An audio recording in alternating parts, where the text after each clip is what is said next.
আসসালামু আলাইকুম দর্শক, আইএমকে ফিনটেক স্কুল চ্যানেলে আপনাদের স্বাগত। আজকে আমরা David Baker the automatic millionaire বইটির সামারি নিয়ে আপনাদের সামনে হাজির হয়েছি। যে বইটি সহজে ধনী হওয়ার পথ দেখিয়েছে। তাই মিলিয়নিয়ার হবার সহজ পদ্ধতি জানতে আইএমকে ফিনটেক স্কুলটিকে সাবস্ক্রাইব করুন। চলুন তাহলে শুরু করা যাক। ডেভিড বাকের লেখা দি অটোমেটিক মিলিয়নিয়ার এই বইটি 2004 সালে প্রকাশিত হয়। এই বইটিতে তিনি আমাদেরকে শিখিয়েছেন যে কিভাবে সহজেই সম্পদ তৈরি করা যায়। ব্যাপারটি খুব কঠিন কিছু নয়। আমরা আমাদের যে আর্থিক ব্যবস্থা, এই আর্থিক ব্যবস্থা মানে আমাদের সমাজের বা দেশের আর্থিক ব্যবস্থা নয়, আমাদের প্রত্যেকের একটি নিজস্ব ফাইন্যান্সিং ব্যবস্থা আছে। এই ফাইন্যান্সিং সিস্টেমটাকে অটোমেটেড করার মাধ্যমে আমরা কিভাবে মিলিয়নিয়ার হতে পারি। বাক এই বইতে বলেছেন আপনাকে মিলিয়নিয়ার হওয়ার জন্য অনেক বড় অঙ্কের ইনকামের প্রয়োজন নেই, অথবা আপনাকে খুব জটিল ধরনের কোনো পরিকল্পনা করারও প্রয়োজন নেই। খুব সহজেই এটি আপনি করতে পারেন। কিভাবে? শুধুমাত্র আপনার অভ্যাসটাকে অটোমেটেড করার মাধ্যমে। আপনার কোন অভ্যাসটাকে আপনি অটোমেটেড করবেন? চলুন তাহলে সামনে আগাই এবং অল্প অল্প করে জানতে থাকি। প্রথমেই তিনি যে অভ্যাসটি নিয়ে বলেছেন তা হচ্ছে ল্যাটে ফ্যাক্টর। ল্যাটে ফ্যাক্টর আসলে কি? আমরা কফি শপে গেলে ল্যাটে কফি খাই বা দেখি, মেনুতে দেখি বা অর্ডার করি, খাই, যাই করি। এখন তিনি এই ল্যাটে ফ্যাক্টর দিয়ে আসলে কি বোঝাতে চেয়েছেন? ডেভিড বাক তার এই বইয়ে ল্যাটে ফ্যাক্টর নামে একটি খুব সহজ ধারণা দিয়েছেন। তিনি এই ল্যাটে ফ্যাক্টরটির মাধ্যমে দেখিয়েছেন যে প্রতিদিনকার আপনার একটি ছোট অভ্যাস আপনার বড় অঙ্কের সেভিংসে পরিণত হতে পারে। ধরুন আপনি প্রতিদিন 5 টাকা সেভ করেন, মাসে 150 টাকা, বছরে 1800 টাকা। অ্যামাউন্টটা শুনলে খুবই ছোট, কিন্তু আপনার এরকম ল্যাটে ফ্যাক্টরের অভ্যাস কি আছে সেটা আপনাকে খুঁজে বের করতে হবে এবং সেটা আপনাকে সেভিংসে পরিণত করতে হবে। এবং এই ল্যাটে ফ্যাক্টর দিয়ে তিনি আপনার নিজেকে বঞ্চিত করতে বলেননি, তিনি এটা বোঝানোর জন্য বলেছেন যে আপনার এই ধরনের কি অভ্যাস আছে যেখান থেকে আপনি খুব ছোট একটা খরচ সেভ করে আপনি একটা অ্যামাউন্ট জমাতে পারেন আপনার ভবিষ্যতের জন্য বা আপনার কোনো একটা জরুরি প্রয়োজনের জন্য। এবং এটা দিয়ে উনি এও বোঝাতে চেয়েছেন যে আপনি টাকাটাকে স্মার্টলি কাজে লাগান। তাহলে আপনার ল্যাটে ফ্যাক্টর কি? আপনাকে তা খুঁজে বের করতে হবে। এরপর তিনি বলেছেন পে ইউরসেলফ ফার্স্ট। এর সহজ ব্যাখ্যা হচ্ছে যে আপনার যা ইনকাম, সেই ইনকামের খরচের পূর্বেই আপনি একটি নির্দিষ্ট পরিমাণ অ্যামাউন্ট সেভিংসে দিয়ে দেন অথবা আপনি ইনভেস্ট করে ফেলেন। অর্থাৎ আপনার আজকে ইনকাম হয়েছে, এই ইনকাম দিয়ে আপনি আগামী মাস চলবেন। আগামী মাস চলা শুরু হওয়ার আগেই আপনি আপনার সেভিংসের অংশটুকু সেভিংস অ্যাকাউন্টে অথবা আপনার ইনভেস্টমেন্ট অ্যাকাউন্টে সরিয়ে দিন বা ট্রান্সফার করে দিন। এই ব্যাপারটিকে তিনি অটোমেটেড করতে বলেছেন। অর্থাৎ আপনি চিন্তা করছেন যে আপনি একটা ডিপিএস খুলবেন এবং প্রতি মাসে নিজে গিয়ে ওখানে একটা টাকা জমা দিবেন।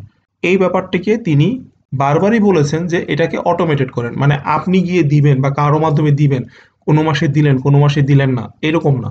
আপনার অ্যাকাউন্টে এই ধরনের একটি ইনস্ট্রাকশন দিয়ে রাখেন যে এত তারিখে ঠিক এই অ্যাকাউন্ট থেকে এই অ্যাকাউন্টে আপনার টাকাটা ট্রান্সফার হয়ে যাবে।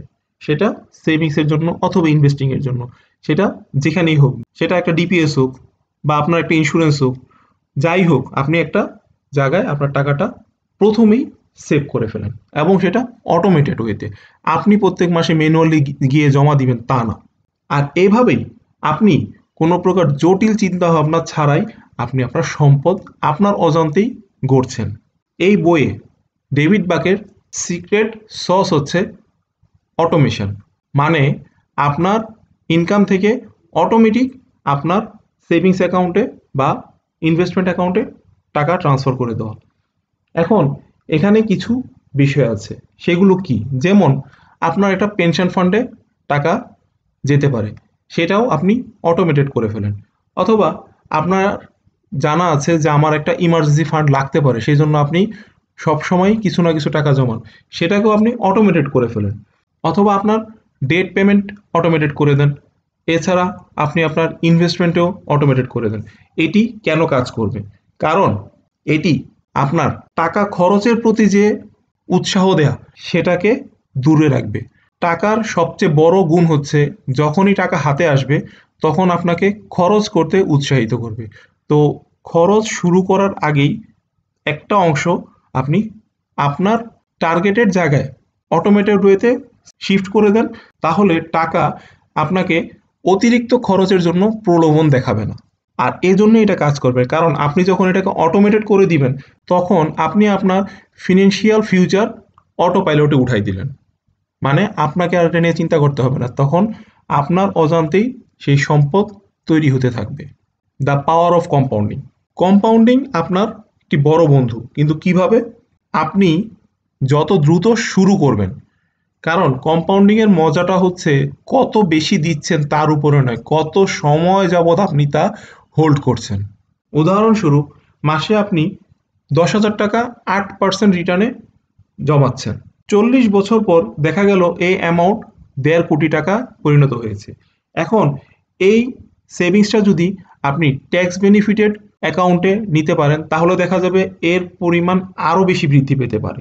তার মানে কম্পাউন্ডিং এর পাওয়ার আসলে হচ্ছে এখানে কতটুকু সময় আপনি দিয়েছেন, আপনার টাকাটাকে কোনো প্রকার ডিস্টারবেন্স ছাড়া গ্রো হতে দিয়েছেন।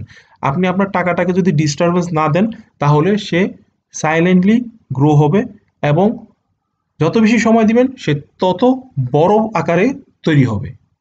ডেভিড বাক বলেছেন যে আপনি ইকুইটি করার জন্য আপনি হোম বা রেন্টাল প্রপার্টি মালিক হন, এবং সেই রেন্টাল প্রপার্টি থেকে আপনি কি পাচ্ছেন? ভাড়া পাচ্ছেন।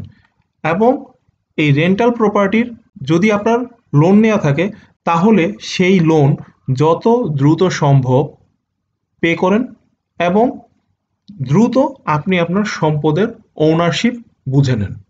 এভাবে আপনি লং টার্মের জন্য যে আপনি ভাড়া দিচ্ছিলেন সেই ভাড়া দেয়া থেকে বাঁচতে পারবেন, এবং নিজেই সেই ভাড়া উপভোগ করতে পারবেন। আজকের আলোচনার কি টেকঅ্যাওয়েজ? প্রথম কথা হচ্ছে আপনি আপনার সঞ্চয় বা আপনার ইনভেস্টমেন্ট অটোমেটেড করেন।